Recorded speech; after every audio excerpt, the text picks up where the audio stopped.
जिस तरह टुनटुन यादव का हर एक गाना ट्रेंडिंग में रहता है, जिस तरह मसूरिया मेल यादव का हर एक गाना ट्रेंडिंग में रहता है, ठीक उसी तरह इस भाई का भी गाना ट्रेंडिंग में आ गया है। सोनू सिंगर यादव, मत कर उंगली टुनटुन खेसारी जस दिलेर के। अवधेश प्रेमी यादव जी का भी गाना आजकल इंस्टा पे ट्रेंडिंग में है। ऐसा लगता है जैसे ट्रेंडिंग पे कब्जा सिर्फ यादवों का है। सोनम यादव के इस गाने पे अब तक मात्र 700 रील बना है, पर ये गाना भी ट्रेंडिंग में है।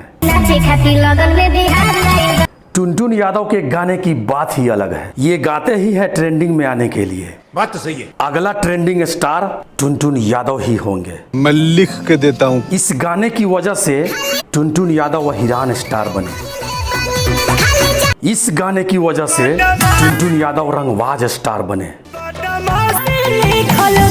अब इस गाने की वजह से टुनटुन यादव ट्रेंडिंग स्टार भी बनेंगे। धन्यवाद।